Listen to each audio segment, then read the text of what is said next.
Welcome to Topic A here on WYLN, everyone. We are back after summer break, and my first guest is Hazleton Mayor Jeff Cusat. We're going to talk about how the city is standing now, some things that have gone on over the summer, and what the mayor is looking forward to as we continue into 2018. All that coming up when we return here on Topic A only on WYLN. Stay with us.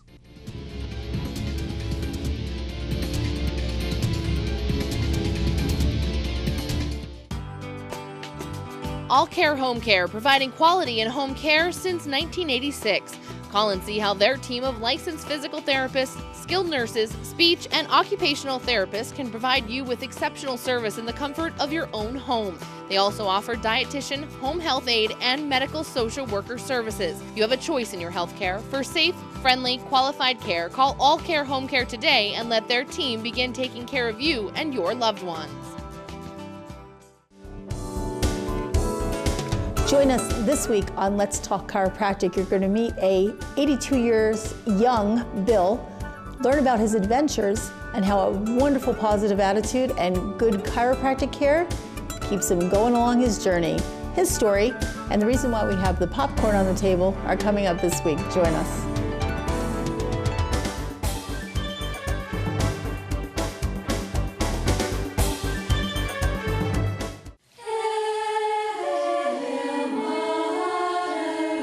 Serve the Lord, Singing for Joy, the CD by the Sisters of Holy Annunciation Monastery, can be yours for just $13, which includes shipping and tax. Mail a check to Holy Annunciation Monastery, 430 West County Road in Sugarloaf, Pennsylvania, or call 570-788-1205. This 10-song CD can be yours for just $13. Do you like craft beer? Do you want to learn the right way to sample wine? How about visiting a restaurant that has a unique flavor or a crazy food challenge? These are just some of the types of things that we will be featuring on our new show, Wine, Hops, and Road Stops. Jeff Bonomo, host of Off the Beaten Path, welcomes you into the world of craft beer, great wine, and good eats. Wine, Hops, and Road Stops.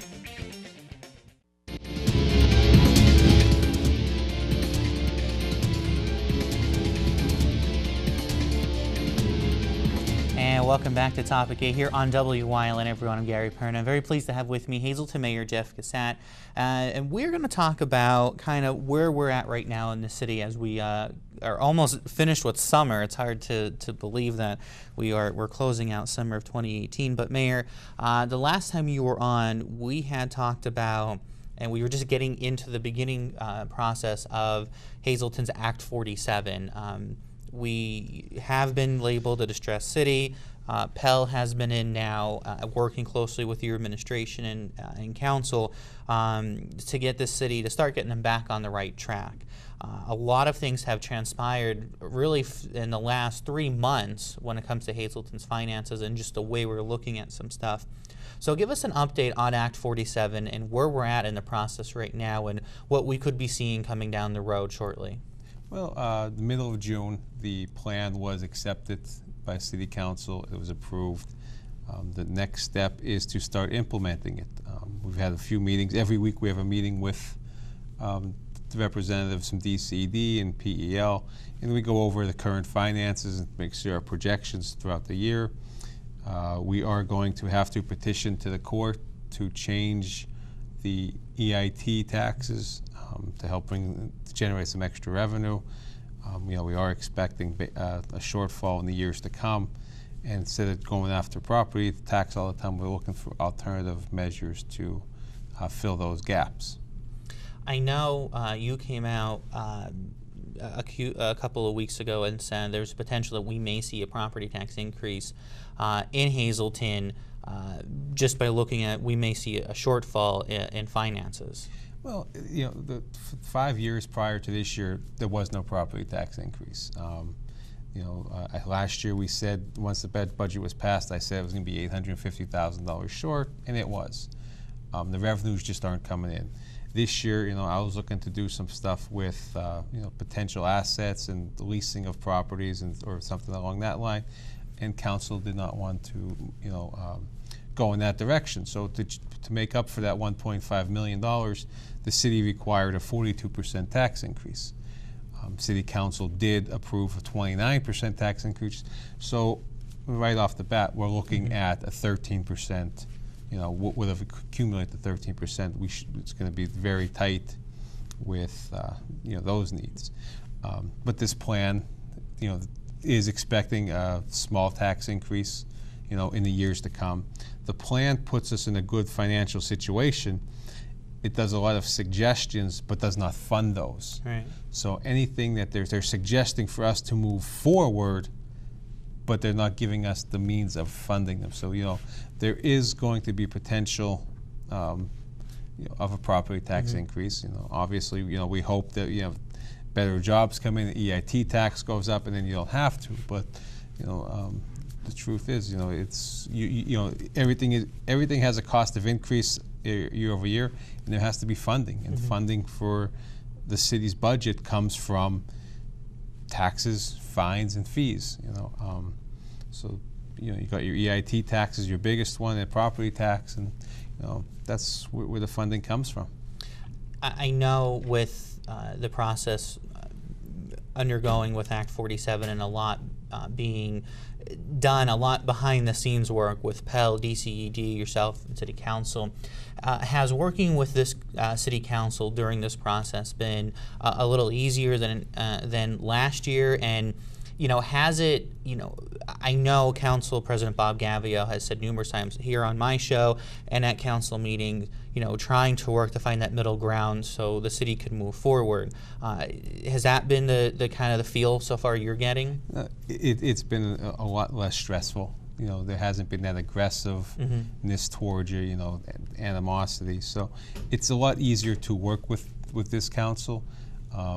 It's still trying to express. My job is to figure out what is best for the city and manage the city on a day-to-day basis, and what it's going to cost us for that.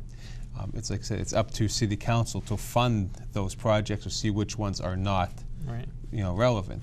We've been very lucky to get a lot of grants, recently that help that financing. But a lot of people don't understand is those grants are very specific. So people, we might be doing a project at a park or a road, and like, well, why can't that go towards taxes or other expenses? Right. And it can't. So it's just but it's a learning curve. But it is much better this year than it has been the last two. I want to kind of stay right on the finance side of it. At City Council's meeting in July, it was passed to do a lease agreement to get some new DPW trucks in here that you guys are in dire need of. I can remember back when we dealt with the winter storm Stella, and I was on the phone with you, and you said, I got 4 trucks down. He goes, I don't know where we're going next. With these new vehicles that would be coming into this city, that helps the streets department out immensely. Well, we actually were 7 trucks down for that storm. 7. But this is a plan we put in 2016. My idea was to get 4 the first 2 years and 2 every year, where we had the opportunity to purchase 4 in 2016, at a 1.7% financing, which council back then rejected, and we eventually got 2 trucks. Nothing was done last year. So now this year we did order 2 large Freightliner trucks and 2 small to medium size, Ford 550s to help with, smaller maneuvering through the side streets and the alleys. Unfortunately, that stuff is custom made, and I'm hoping to have them by January, February mark. So, we're only going to, at best case, we're only going to have them for half this season. Well, it seems like most of our snow is coming in January, February lately, so hopefully it will continue that way for the city.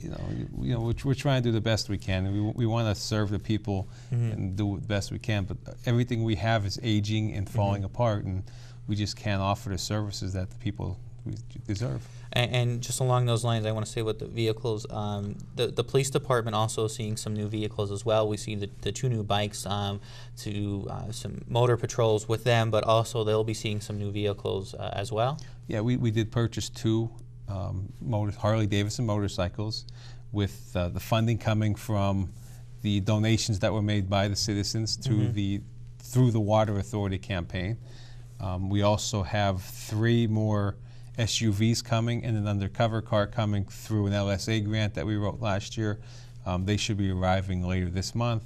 So, slowly we have turned over almost every vehicle in the city at no cost to, base, the taxes. I've been very lucky with grants, and community development money, liquid fuel money. So we've basically turned over almost everything that we needed.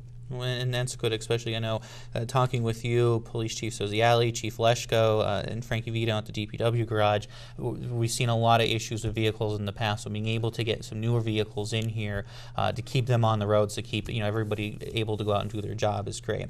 We're going to take a break right there, but when we come back, we're going to talk about some paving projects that will be going on in the city this summer, along with a lot of work being done at some city parks, and the big success of the 4th of July celebration here in the city of Hazleton.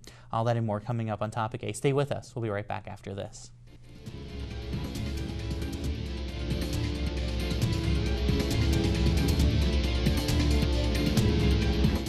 SJ Kowalski is your Mitsubishi Diamond contractor. They can install a Mitsubishi electric Mr. Slim ductless heating and cooling system. Mr. Slim systems are designed to make any living space in your home inviting. You can have a different temperature control for every room in your home. The money-saving technology can save you 25 to 50% on your heating bill. For Mitsubishi, Rinnai, and trained comfort specialists, call SJ Kowalski at 570-455-2600. WYLN TV 35 is looking to hire a highly motivated, energetic salesperson for the Hazleton, Wilkes-Barre, and surrounding areas. Send your resume to the email or the address on your screen. WYLN is an equal opportunity employer. The Hazleton Wine and Beer Festival is Saturday, August 25th from 11 a.m. to 6 p.m. at the Hazel Township Big Ruth Field on Hazel Township Boulevard. Come sample great craft beers and wine, taste some great food, and listen to some fantastic music. Ostrich Hat kicks off the day at 11 a.m. and Cartoon goes on at 2. Tickets are available in advance at hazeltonrotary.ticketleap.com or at any of the places listed on your screen. Vendors are still wanted. Send an email to hazeltonbeerfest@gmail.com. When you see news happening in your neighborhood, call WYLN News at 570-459-1869 or email us at news@wylntv.com or send us a message on social media through Facebook. WYLN, we're your local network. Do you have odors and dampness in your basement and crawl space? An unhealthy home begins with problems in damp, poorly ventilated areas.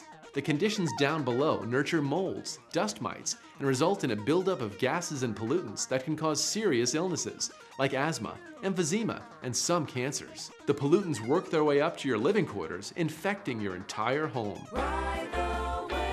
Wave ventilation for moisture control and air quality can solve this problem. The unit's unique technology is designed to replace the damp, stale, polluted air with dry, fresh air and maintain a healthy, comfortable environment all year round.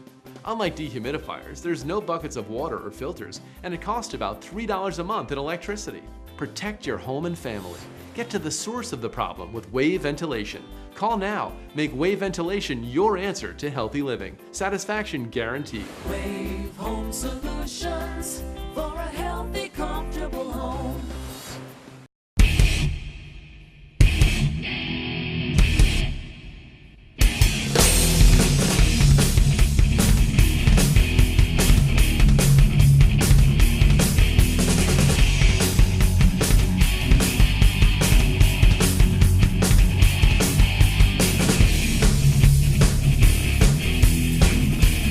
Watch Off the Beaten Path on WYLN TV 35 and discover the Pennsylvania you never knew existed.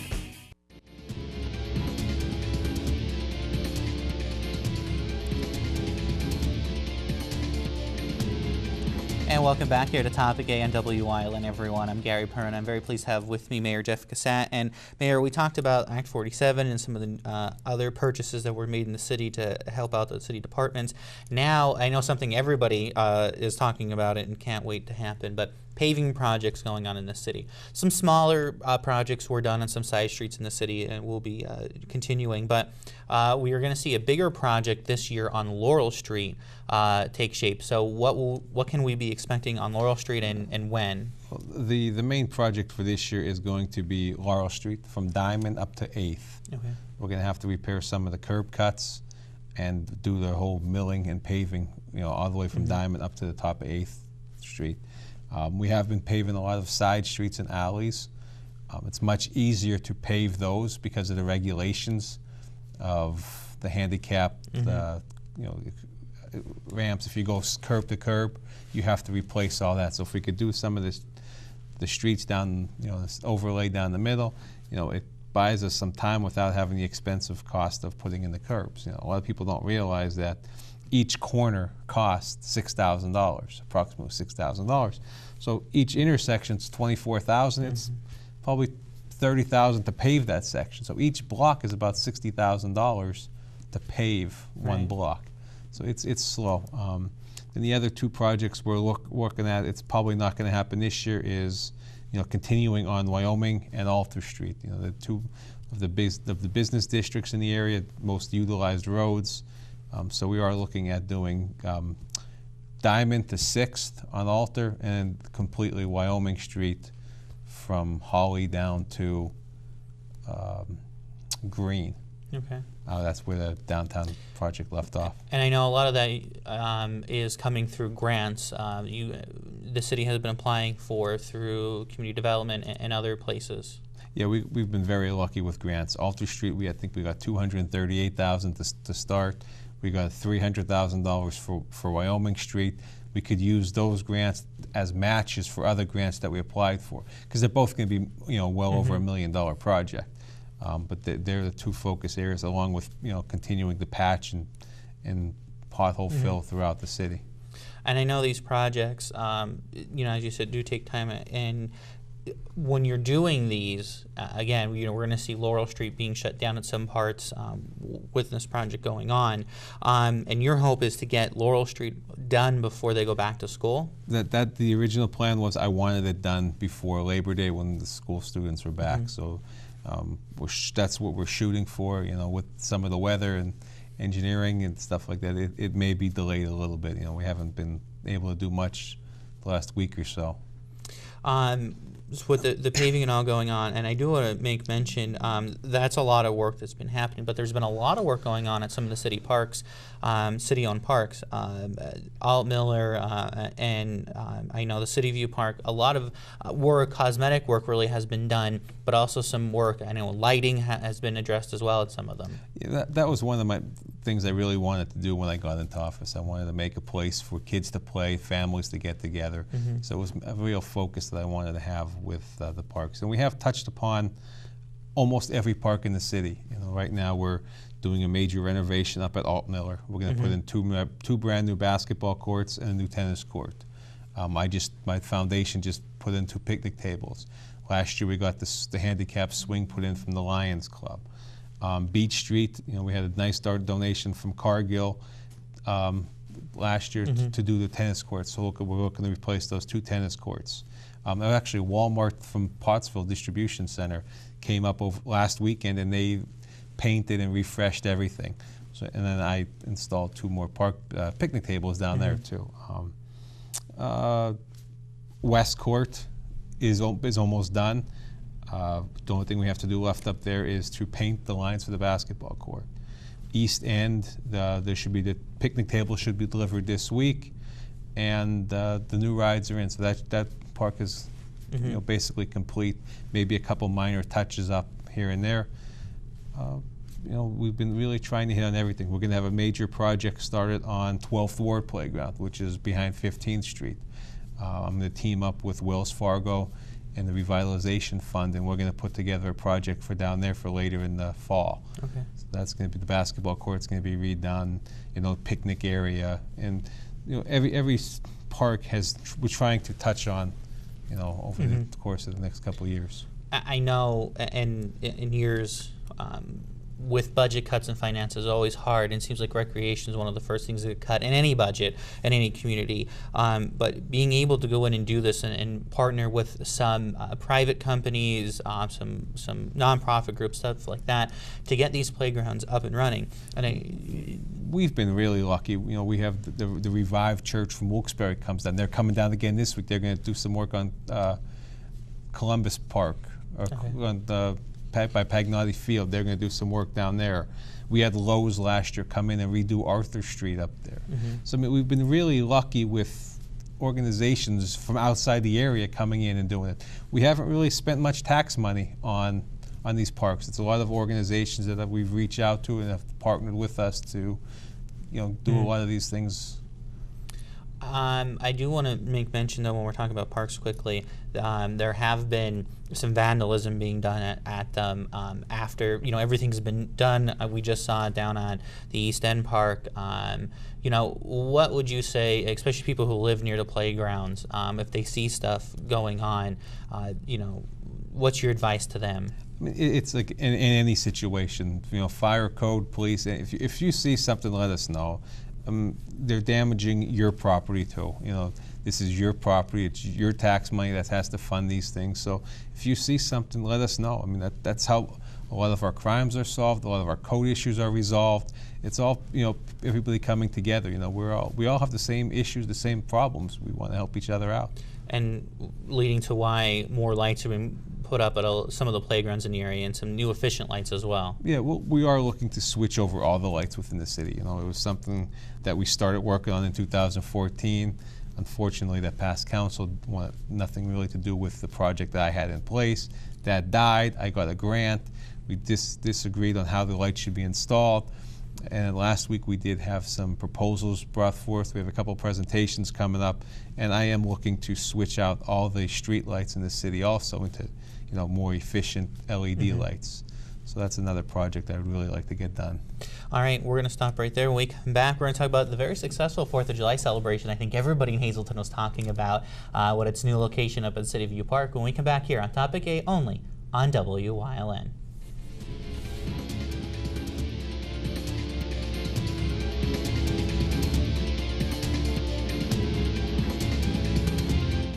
You can watch TV in your house. You can watch TV on a couch. You can watch TV in the park. You can watch TV after dark. You can watch TV in a cave with a guy named Dave. I'm Dave. I like to watch TV here and there. Let's all watch TV everywhere. Wherever you go, take your favorite programs along with Service Electric's TV Everywhere. Visit www.sectv.com to create your free account and start watching today. What's on TV? Plenty.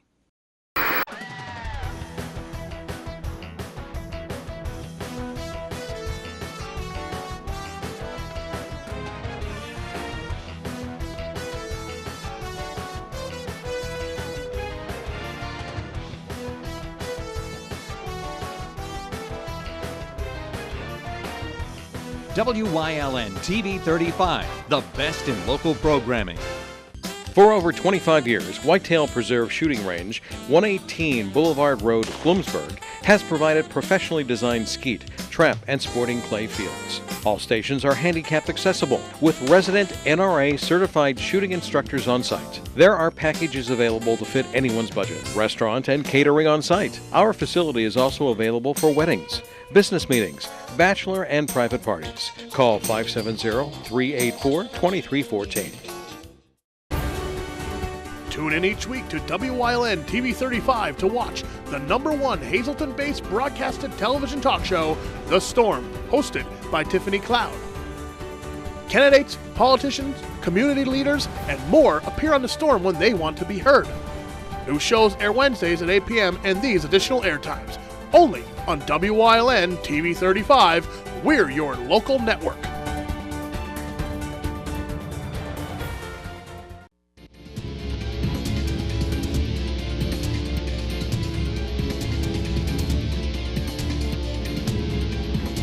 Welcome back here on Topic A on WYLN, everyone. Mayor, I want to talk about the 4th of July celebration. This year you moved it up to City View Park and made more of a friendly family environment up there. There was some BMX stuff going on. There was some bounce houses. The fire trucks and DPW trucks were up there. And of course, some great food and entertainment, and as well as a wonderful fireworks display.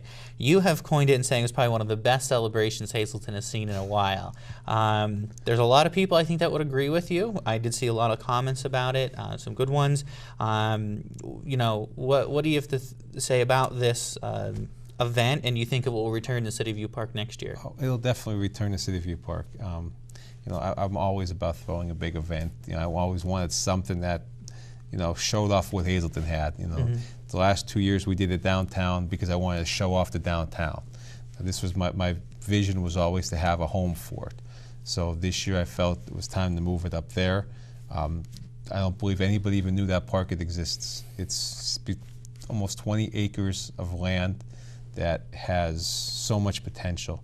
We have a BMX track up there for years that hosts national events, which I don't think people realize what we have. You know, the 2 dog parks are up there. You know, there's so much potential up there for people to get together. So it was important for me to showcase that too and have a nice event.